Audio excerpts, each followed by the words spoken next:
Okay, our next presentation is Paul Havlik. If you've ever had to deal with RFI, radio frequency interference at your house when using your radio, you'll be interested in this presentation.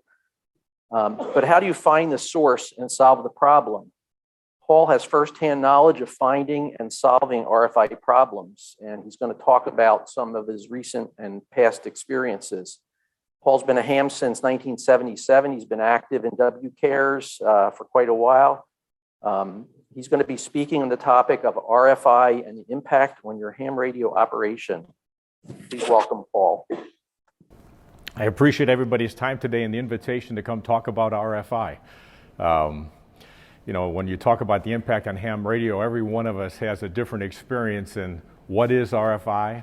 And what I hope to do today is give you some insight on the basics of it for those who are newer hams, as well as for those who've been at it a while. You've encountered different scenarios, and there are so many different types of RFI out there.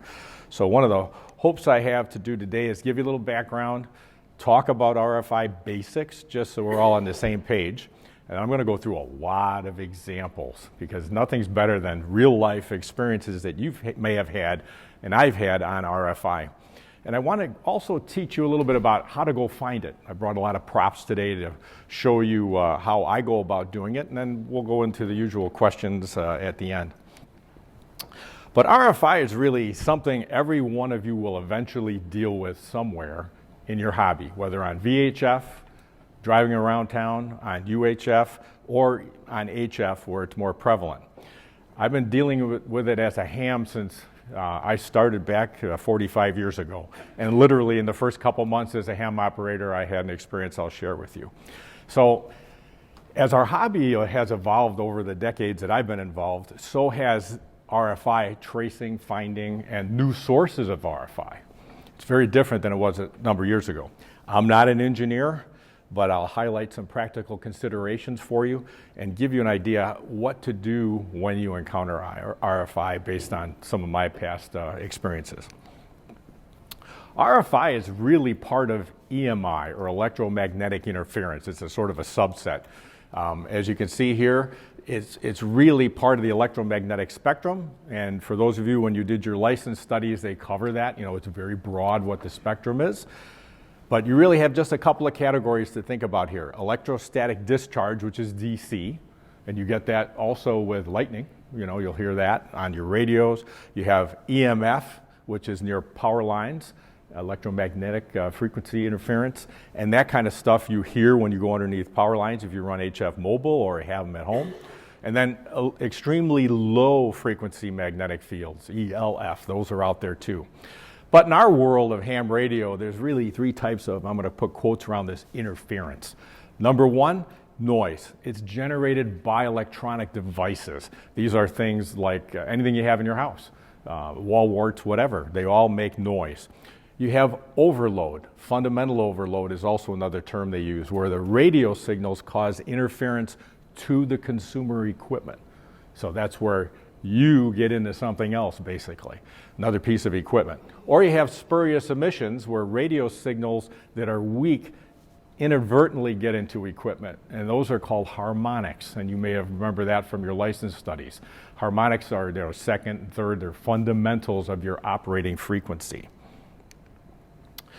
So let's go through the three of them. Noise, what are they? Well, when you tune around the HF bands, you hear it all. And if you haven't heard it, then you must be living in a cave, because neon signs, your power lines. Anybody have grow lights around? You know, there's those people growing the magic weed in places. Thermostats, LED power supplies. Your wall warts are notorious for this stuff, especially if they came from China, and many, many others. But everybody hears them. So it's not just the ham operators that receive the interference, it's a regular consumer who will hear that and they won't know or recognize what it is. Overload, well, this is where your transmitter signal and you're on your assigned frequency. So you're legitimate according to the FCC. You're on your assigned frequency and you are now in somebody else's equipment, meaning you're into somebody's consumer equipment. It could be their radio, it could be all kinds of things. But their consumer equipment wasn't designed to reject the signal. So you may be clean according to the rules, but the equipment the guy next door bought is not clean in the sense that it didn't put in the rejection equipment necessary to protect it from your kind of overload or your signal transmitting. So while you're not responsible, the manufacturer theoretically is, and in a lot of cases, they won't help the consumer. So there's a lot of political issues with that, and we'll cover a lot of the politics later. And then there's spurious emissions, which are inadvertent. You know, the FCC requires you as the operator to run a clean station. And if you buy commercial equipment today, and if you ever look in QST when they do product reviews, they will show what the rejection levels are. A lot of us don't even understand what that is, but basically it's to stop it from throwing out spurious emissions into the air. So newer equipment has protections built in, they're designed, they're tested for that, and the ARRL does testing just to verify it. But in some instances, you may be required to add protection at your house when you operate or in mobile, just to make sure you're not interfering with somebody, because that's caused by you, and the FCC says you're supposed to take care of your own station. So, you know, a good ground comes in handy to solve some of these problems, but not all of them. Okay, this is a bit of an eye chart, but this can be your best friend when you're trying to solve for RFI, is to realize where are your signals, where are your harmonics, and where may you be causing interference. Now this is just a little clip of the chart, but I'm going to plug this several times. This is the RFI book from the ARRL. The full-size charts are in here. They are very handy. And what you can use this for is trying to ascertain where you are and what could you be impacting. So on the left-hand side, you'll see the frequency. And let's just take 6 meters, one of my favorite frequencies, and you'll see the letter F in the black box. That's the 6 meter band. If you look laterally to the left, you'll see that, oh, it's pretty close to analog channel 2 on TV. It also is on cable TV, potentially channel 2. And if I look down, my first fundamental beyond that, harmonic for that is up at 100 megahertz up in the FM band. So you can take any of the operating bands we have in this book and on this chart and cross-reference to where you may have impact somewhere else. So that when the day comes and you go, wow, I've got interference and it's in my cable box, now you know, what band was I on? Where was I at? You can cross-reference and at least start to logically think of where am I affecting things. And just using this example here, if I was on, let's say 10 meters, I realize I could be in the cable TV box, potentially they're channel 10. But if I change to 20 meters and I'm not interfering with the cable box, it makes you think, okay, am I getting in due to a lack of shielding? Or if I'm still getting into the cable box and I'm on any band, then it's fundamental overload versus, you know, just not good enough protection. So I'm going to have some fun here. That is my QSL card cover from when I was 18 years old. I built a QSL card way back in the day when I received my general license. I said, I'm going to have a picture card. So you can see there I had my old tube rig, my HW101 Heath kit, and I was having a good old time. A couple months into the hobby, I had my general, got the microphone, and I'm burning up the air. So, boy, I'm having a blast on 10 meters. So one day I'm operating down there. It was a Sunday. I can remember this to this day. And I'm operating away, and I'm working Australia. It's the afternoon, and the station goes dead. And I'm like, what the heck? And, you know, the Heath kits had an outboard power supply, and I thought, well, maybe the circuit breaker tripped, but why would that be? And I'm new, so all I know there's tubes and stuff inside, and I soldered it together, and it worked. What's wrong? And before I could even lean back in the chair, I hear, you're done. I turned around, it's my dad. He threw the power switch, and he shut off the breaker to the station. I was wiping out the football game.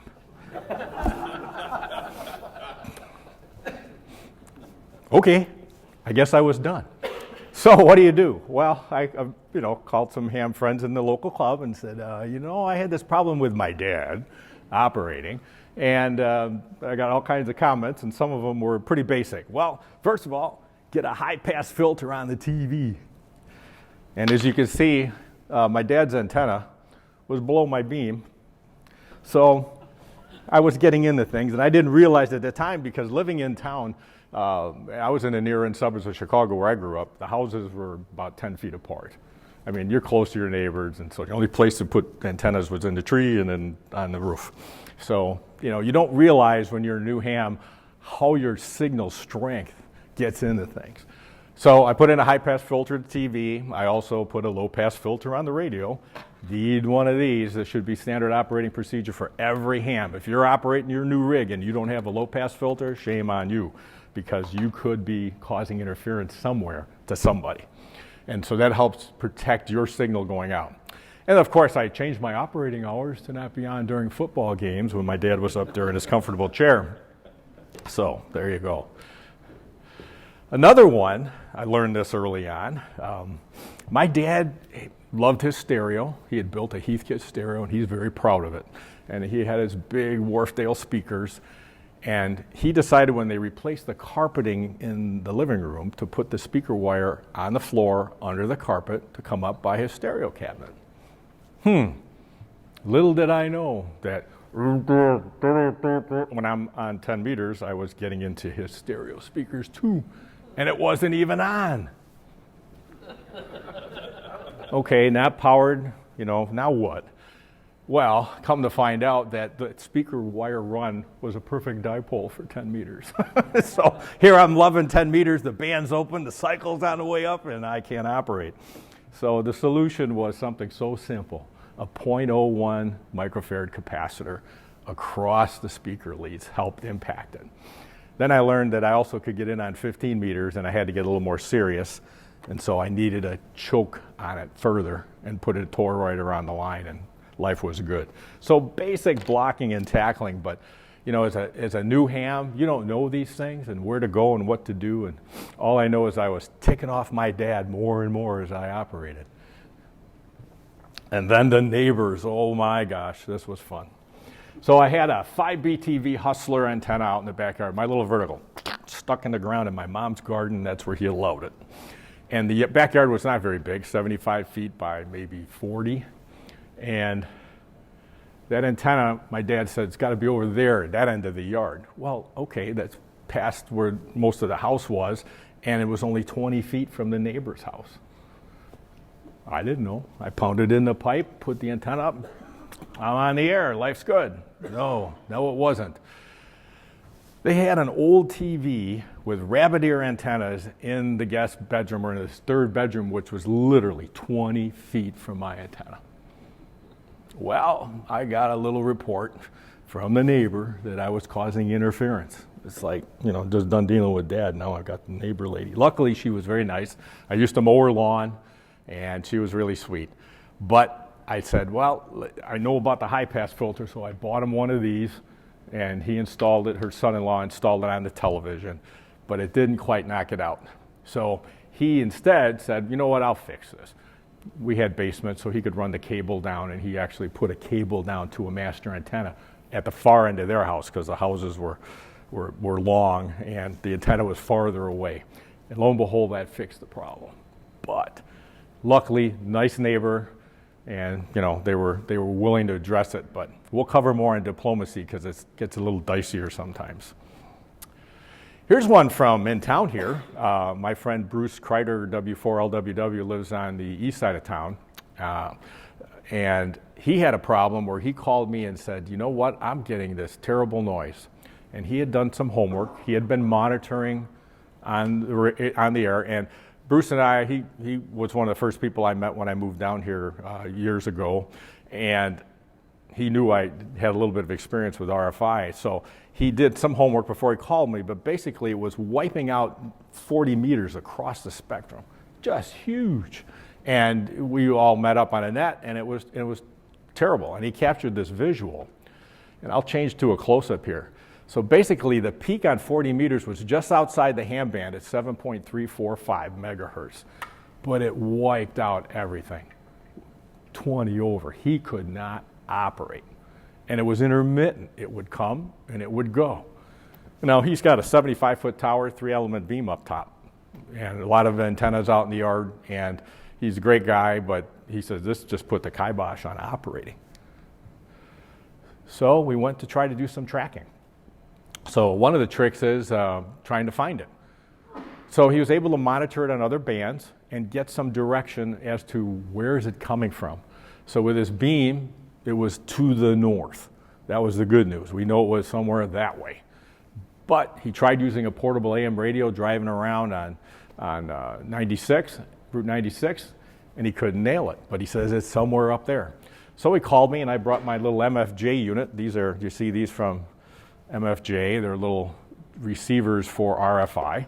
And instead of using the dipole that comes with it, I added a little 3-element 144 megahertz antenna to allow me to have directivity. And I went out in the field and started hunting.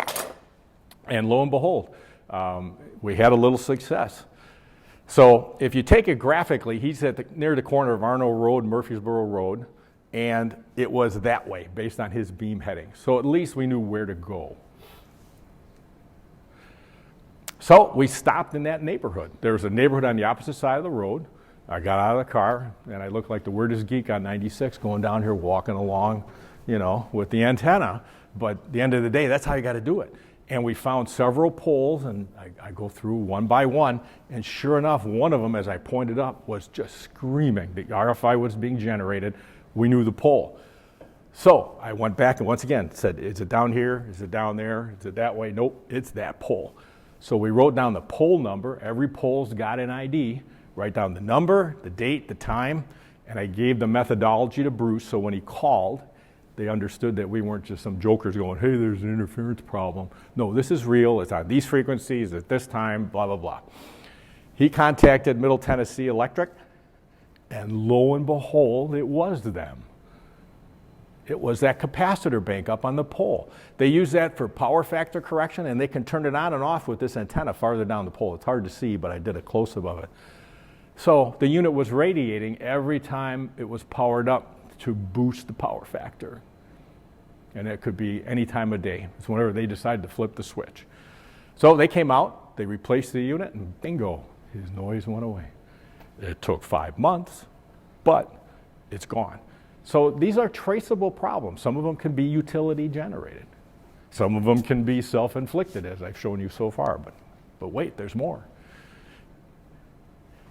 Induced operating issues on RFI at home. So here I moved down to Franklin. Some of you have heard this story. I'm in an HOA, no outside antennas to start. So of course, I got to get back on the air. I moved hundreds of miles and, got to get working and all that stuff, but I want to get back on the radio. So I throw up a 40-meter dipole in my attic. Hello, test, and 5 breakers shut off in the house. One of which was the TV in the family room.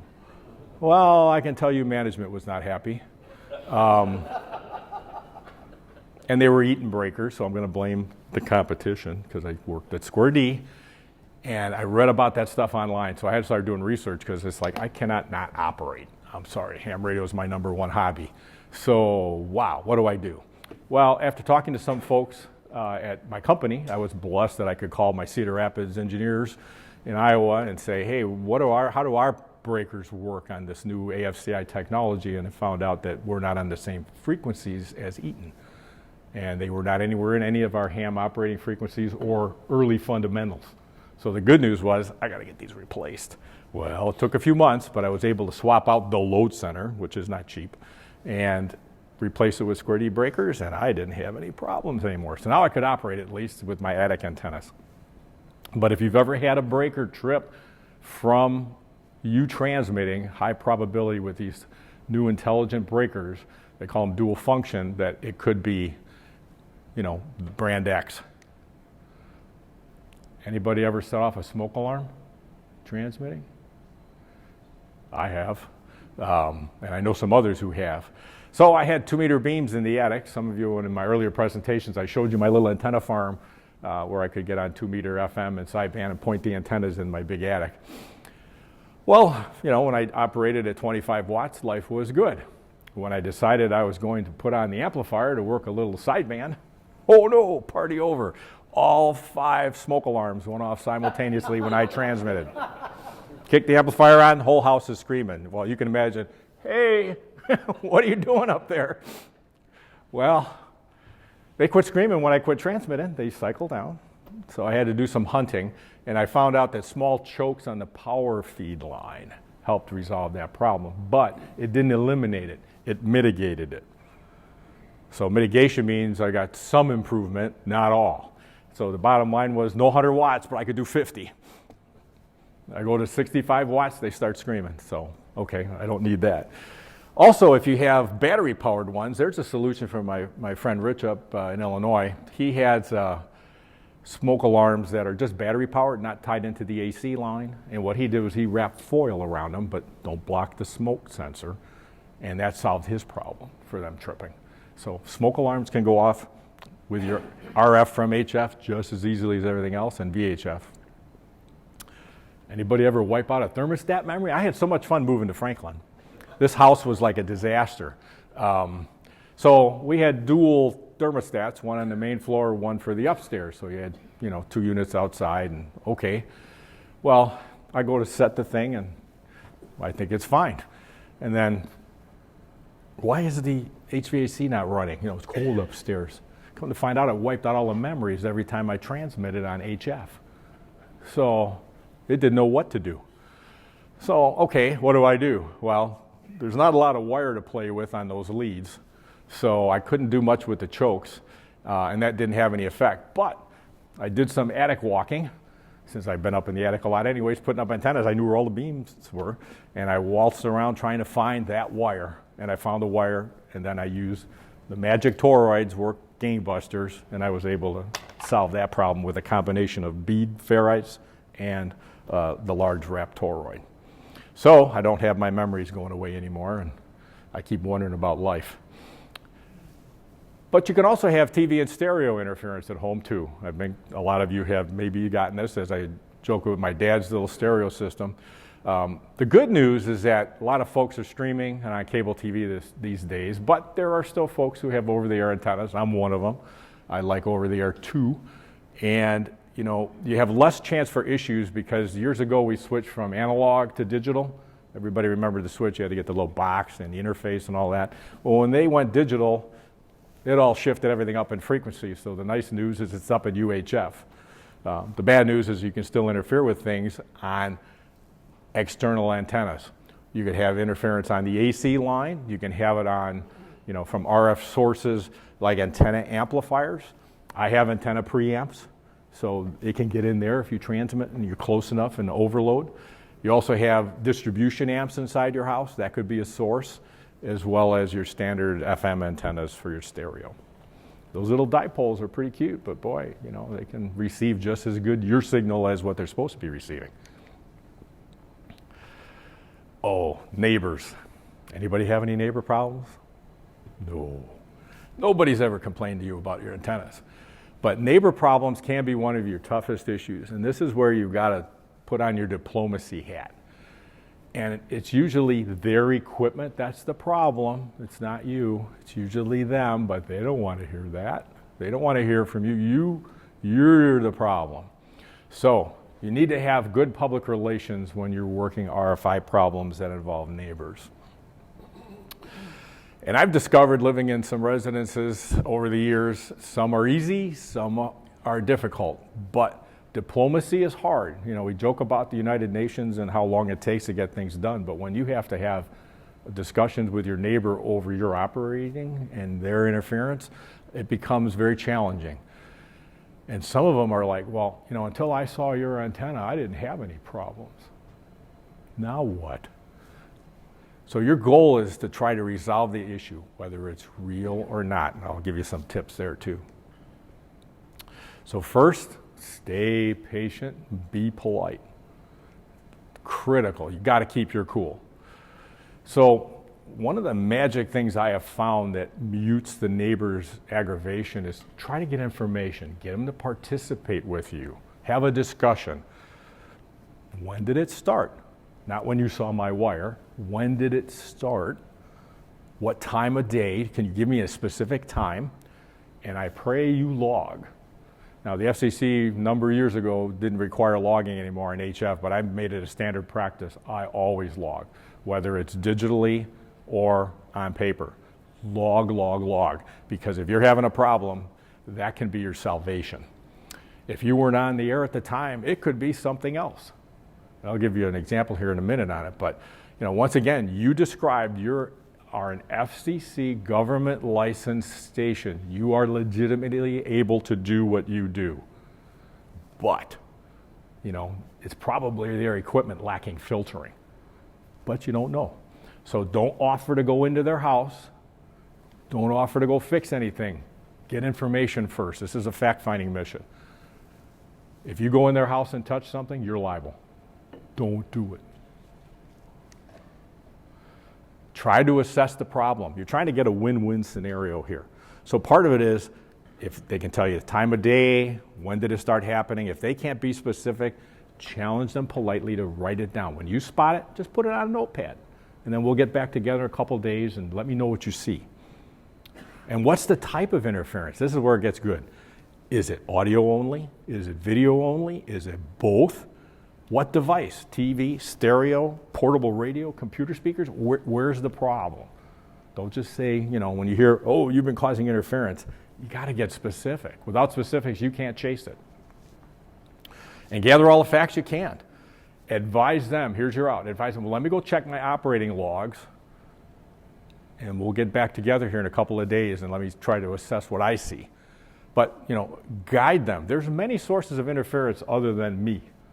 It could be, oh, gee, I lived on 431, and when I show you this next problem, one of the lines I used was, there are dump trucks going by there with CBs with amplifiers. And when they blast, they can interfere. They're illegal. They run 1,000 watts out of their truck, or 500 watts. It's illegal, but it could cause interference.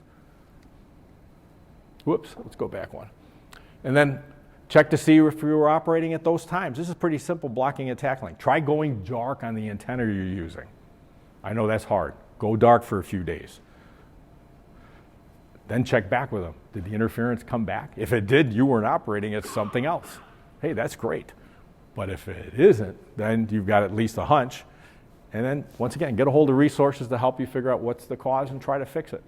So as I'm showing you some of these later, some things you can use, contact people in WCARES. Try to find out. A bunch of us know how to trace this kind of stuff.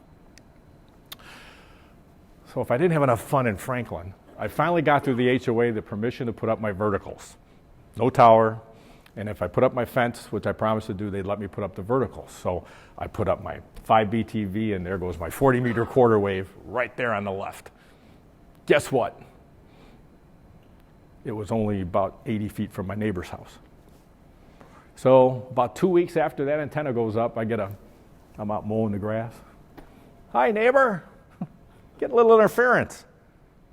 Might be that thing. His problem, I played 20 questions, the same thing I just shared with you, and his computer speakers were being affected by interference. No date or time, he couldn't tell me exactly when. And I said, well, let me go off and check my log. I gave him the same explanation I just gave you all. But I smell it was probably me.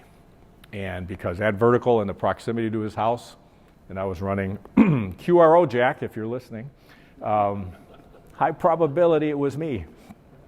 So what can I do? So I consulted with my engineer friend N9APK Clark and said, I didn't make that permanent yet. I just pounded in a pipe. I didn't run all the radials. That would make it even better, right? And what can I do?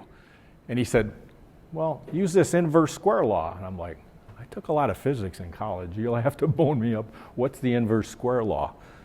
He said, move the antenna. This is a handy little friend. I now have learned a lot about this guy. The intensity of your source changes in inverse proportion to the square of the distance from the source. Okay, that's the high-end physics explanation. For the antenna, as you move away from the energy source, the strength of the radiation decreases, and it's directly related to the distance from the source. Or the simple one is, intensity and distance are inversely related. So there's your punchline. If you double the distance, you have 4 times less power at the receive site. Okay, so move the antenna. The farther I can get it from that guy's house, it's going to be 4 times less. Sweet. Okay, well, I had an acre, so what can I do? Well, I moved it. I put it 120 feet farther away from his house and put it in the middle of the yard as opposed to over there. And you can see the verticals behind that way. So instead of to the south, I moved it to the east toward my house more. But I put it way in the back of the yard. So I'm thinking, farther away the better. Keeps my management happy. But I had to move it closer. And you know what? I checked with the neighbor and the problem went away just by moving my antenna. So keep that in mind, inverse square. I never thought about that until Clark pointed it out to me. And then this is one of my favorites. This is the big one that I know Hoop's been waiting for. So I got to get my phone uncharged here, or opened up so I can play the audio when it's time. I'm living up about 40 miles outside Chicago, and I got a couple acres, and I'm having a blast. And I'm working on my 5-band DXCC aggressively. And I'm pounding away on 40 and 80, and for those of you who know how hard those bands are at night and trying to work the world, one night I'm operating and what's this? S9? Are you kidding me? I've got like 75 countries. I want to finish this. Oh no, my party was over. And it wasn't the usual power line noise that you would hear. And I was used to knowing that we had high tension lines about a half mile away, and they would sing when it was foggy. You get a little arcing and stuff. You expect that, but this was like pounding, and it was across the whole spectrum. Like, what's this? So I had a mobile setup. I run HF in my car. That's my old 706. And the problem is it wasn't on full time. It would run for a few hours and then disappear. And it would run for several days and then stop. It was frustrating. So let's see, I'm going to try to play this for everybody so you can hear this. Hopefully this works for me. Let's get the volume up.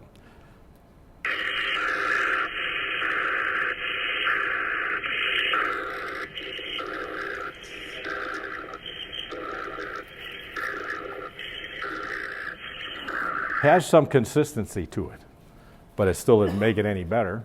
But I recorded that clip because I'm thinking I've got to try to find this and be able to share this with people that could help me try to find it.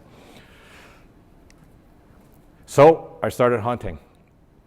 First of all, as a reminder, RFI hunting can be a difficult process, especially when you don't know where it's coming from. I did the usual things. I shut off things in my house. I backed into it, and guess what? It was external. So I decided to map out the frequencies. You gather details. So I wrote down the bands, the times I heard it, the strength, got my recording of the audio, and then I tried to map it out. So as you saw, I did something similar, and I'll show you in a second what I did for Bruce here in town, which is take readings. So driving to work, coming home from work, going to town, because we lived out in the sticks, I needed a perimeter, and it was well over a mile. A mile. So this wasn't something like right there. And it was so strong, it was interfering not only at home, but in the mobile. And I even measured it on VHF, a little closer in, but it was on VHF too, like a half mile from this area in my neighborhood. Great, that didn't help me a lot. But I did a plot. So when you take a look, there's your mile radius, and my QTH was in the middle of that circle. And I took readings at all of these places with my mobile, just trying to narrow down where is it falling off so I can try to get a circumference to where it's at. And it was in the neighborhood, in my neighborhood area. So my friend Clark had one of these cool things, because I ran around with this and I couldn't find it. I had about a block stretch. Well, there's a lot of homes. What do? Go up and knock on the door and say, hi, you interfering with me? How do you start a conversation with people you don't know? So we want to try to at least figure out, can we identify the house? And so Clark had this cool loop, and I put the instructions at the back of the presentation if you want to build one of these.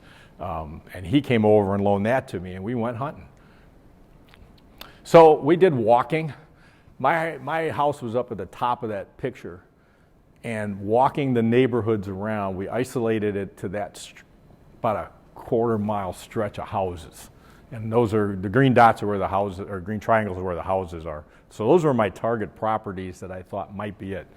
And I only knew one of them. So, you know, once again, it's like, how do you attack this? So after walking, you know, is it coming through the underground wires? He's going around with the loop with me. We're using cascade filters. We're trying to isolate it, and we can't get it closer than that stretch of the street. And it's everywhere. I'm like, man, are you kidding me? Well, the guy behind me, I knew, so I asked him, you know, he knew all the antennas were up there, and he never had any problems. And I said, you know, I'm getting this interference.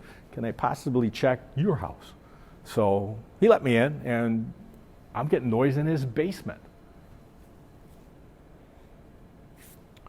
And we think it's come from the cable box, possibly. So he called the cable company. They came out, and they said, not us. Okay, what is it?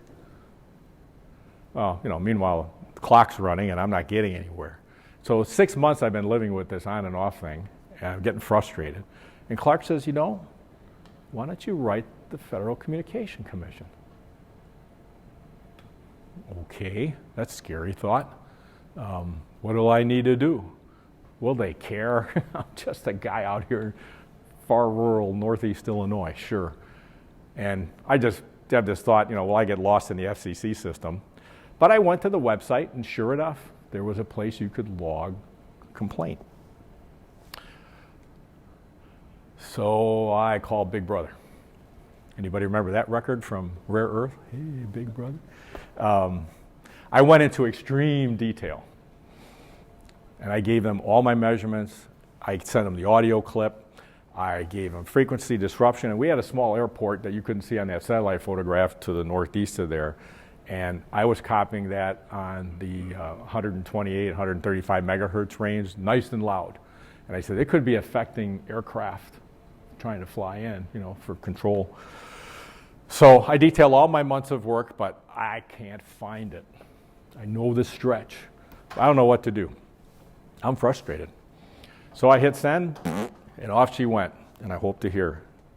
And guess what? They answered. The federal government answered me.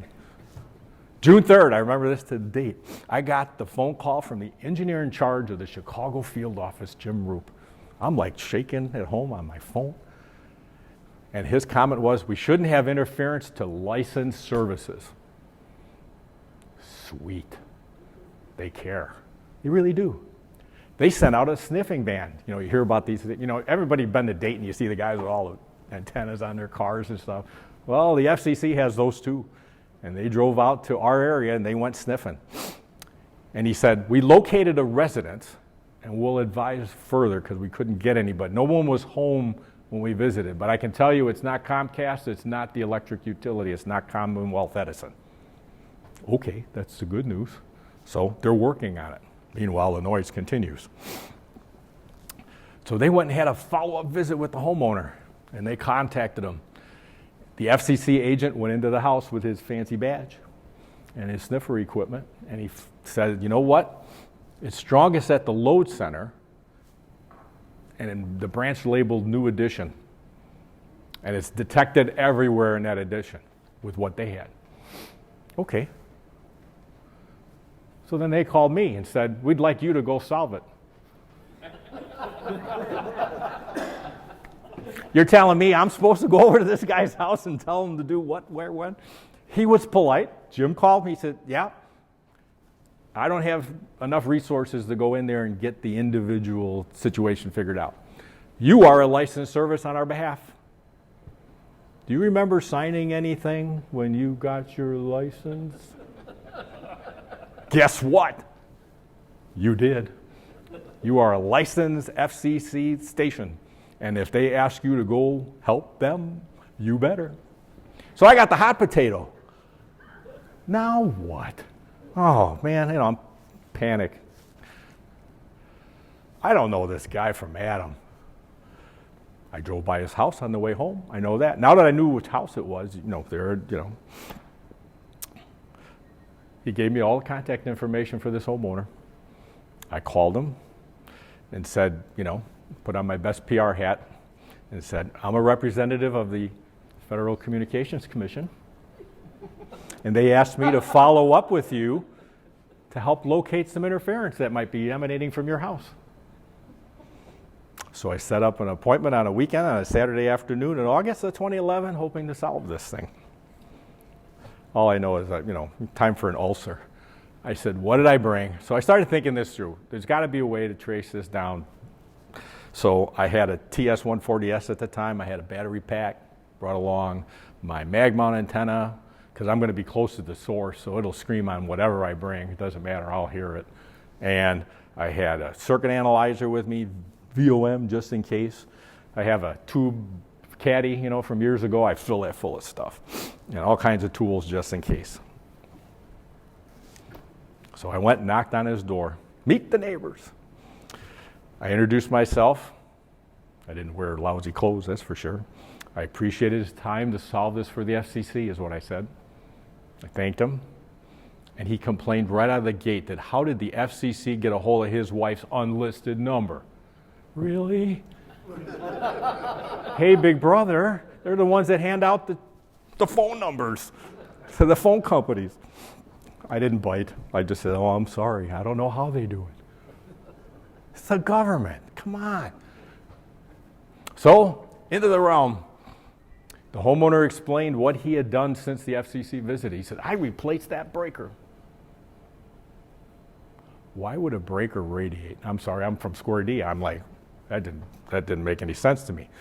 So he thought I ought to fix it. So I was polite. I bit my tongue and said, that was a good try, but I don't think that was it. Let's try to find it. So I got down to business, set up all the gear in that room that the FCC pointed to in the addition and said, it's got to be in here somewhere. So I start firing up the gear, and sure enough, it's going zzz, zzz, zzz. He can hear it, I can hear it. I said, okay, why don't you go trip your new breaker that you replaced, and let's see if that solves it. And of course, the sound went away when he tripped the breaker. I said, turn it back on. Turned it back on. So this was a large multi-purpose room, this big addition of his. He had TV, DVD, VCR cabinet with all this stuff and big work desk for a home office. He ran some kind of business. So I turned on the radio, and there it was, 5.9 plus 20, right there. So we heard it, that same sound I played for you. So I asked permission to start doing stuff, and it didn't nail it. So we walked through the process of elimination. What else could it be in the room? It's got to be one of these things. So all the devices were there. TV cabinet was clean. We did one thing at a time. So it was a good hour I was there. Finally, we figured out that it was in the PC area because that's all that was left. So we killed the power on the power strip. Sound went away. Turned it back on. There it is. So guess what? I unplugged everything until we identified it was coming from an old Dell 486 computer. Really? Okay. And every time we powered it back, turned the power switch back on the strip, 15 kC shift, but it was there, loud as day. Well, you know how computers are. They're really always on. They're just waiting for you to press the button to do the full boot up, but the power supply is always ready and on standby. So I turned on my radio audio and said, let's go, something's not right here. And I go under the desk, and he's got the tower, under his desk, and I'm hearing bzzzt, bzzzt, bzzzt, on the same cycle as this that I played you on the audio. And I go, man, this can't be right. That's an arc. That's arcing in his power supply. Well, that's a fire hazard. I don't care what you call it. And I told him, I said, come here and listen to this. I said, that's going to make a carbon path and eventually burn through the cabinet. Something's going to happen that's not good, and it's called a fire. So, I appreciate the FCC getting me there, but we found it. And it was so broad that was radiating into his AC system, across his house wiring system as the antenna out into space. Amazing what a little device can do. So I said, this is an ancient computer. What do you want to do with this? Got to keep it unplugged. Got to be safe. You got a potential fire hazard. He agreed, and he said he'd leave it unplugged, but he needed to get the information off of it. So it was going to get pensioned. But that solved the problem. I thanked him for his time and disappeared from his life. But I got back home, there was no sound. It was quiet as a church mouse on the band. Nice. S2, that's where I want it. 80 meters was quiet that night and back on the hunt. But I sent a nice letter to Jim Roop at the FCC outlining what happened because he asked me to go as his representative, so I feel like I'm a quasi-employee. I better give him the details. So I told him everything that happened, hit send, got a thank you back. But then I also sent a nice letter to QST, and Joe Kleinman back then, he was a managing editor, thanked me for sharing a good news story with the FCC. Most people think of the FCC as, I did something wrong. In this case, they were very helpful. And I can't thank him enough for what he did for me. So that got published in QST, and he called me later. He said, "You didn't have to do that." I said, "No, it's a way of saying thank you publicly for what you guys do." So don't always think of the FCC as Big Brother. They can be a big brother that helps you if you need them. But the Enforcement Bureau, really does keep us in mind and protects us. Although they may not always be able to help because like everybody else, they're short-staffed. But in my case, it worked. And like all other work associates, you want to take care of the people who take care of you. So have patience. The government wheels do move, albeit slowly. So to start wrapping up, let's think about a few things. When you think about RFI, don't always try to solve everything at once. You've got to use the process of elimination. And by doing one thing at a time, it helps you to eliminate those items from your checklist and see what it is. Time's precious, but solutions don't just jump out at you. Sometimes you really got to go find them. And you'd be surprised by just turning off circuits in your house, what you can learn that some of those are always generated at home most times. But there are outside things too. But you'd be surprised what in your house is generating RFI. So let's talk about tools. I showed you a couple of them today, but I consider these essential to sniff for RFI. Powerline noise tracer was one that I have. I use an ICOM R20 receiver. So in addition to my noise meter, I also can use my R20 it's a wideband receiver, and that thing is very handy. My small beam, the portable loop I showed you, and a spectrum analyzer. And you go, oh, those are expensive. No, they're not. There's this cute little thing called Tiny SA. And I know Doug's owns one, a couple of folks in here own some. These came out a few years ago. Got to stick with the right brand. Don't buy a knockoff. They won't work the same. But this guy will give you a measurement of frequencies and see where the noise is, and at least get you the frequencies to look at the chart and see, is it me? But don't transmit with this thing on. But most times I use this for just sniffing. I can see my router making noise. I can see wall warts making noise. And even though it's got a tiny little display, it will output to a large computer screen. And you can put it on tie into your laptop and assess what's happening. And they're only a couple $100. They're not deadly expensive, but it's a great little tool to at least monitor. And then if you put it in with a cascade filter, you can step it back and see what you've got. It's just like hunting, when you talk about hunting 2-meter stations. We don't do this as a group here, but if you did, hunting for stations, it's the same tool you would use. It's a cascade filter. But this is a handy little guy. Just don't transmit into it, it'll blow it up. So in addition to that, I showed you the beam, cascade switch, low pass, high pass filters. Honest to Pete, I think every one of us should own one of these. This is a godsend. There's been a ton of great research on this RFI subject by the ARRL. I even have the old original one. I'm a believer because once you have interference, it's amazing what they can provide to you as guidance. Did you think about this? Did you think about that? Did you know about these? And, once again, patience, patience, patience. And I forgot the chokes. So there's all kinds. You see them at Handfest. Make sure you get the right kind. You can put it on your coax line.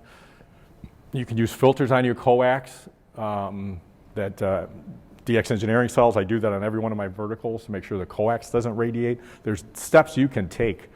But, in many cases, but not all, you'll be able to work it out. I also like these little guys. I know Doug and I have been talking about these for years. But I own 4 of them. And this is an MFJ noise canceling enhancer. They have them with the antenna and without the antenna. I use this to try to solve on my older radios RFI interference that the new radios have the filters can take care of it. And I find this to be a handy device. I own 4. You've got to retune it as you change frequencies, but you basically are trying to null out the RFI, and it's usually electronic in nature with this tool, between two antennas. It's a phasing device. And there's other companies that make it too, but I have found this to be successful for me with not using the internal antenna, but the external antennas. Whoops, let's go here. And another final tip, implied interference. Can you imagine some people can't love our antennas up in the air? I just can't fathom why they don't like my tower with my beam. But some do, and some don't. And when you erect an antenna, my first tip for you is when you stick it up and anybody can see it, don't use it for a while. Tune it and leave it. Wait a couple weeks, especially if you have sensitive neighbors. If anybody complains and you haven't transmitted, then you have an optics issue. It's not interference.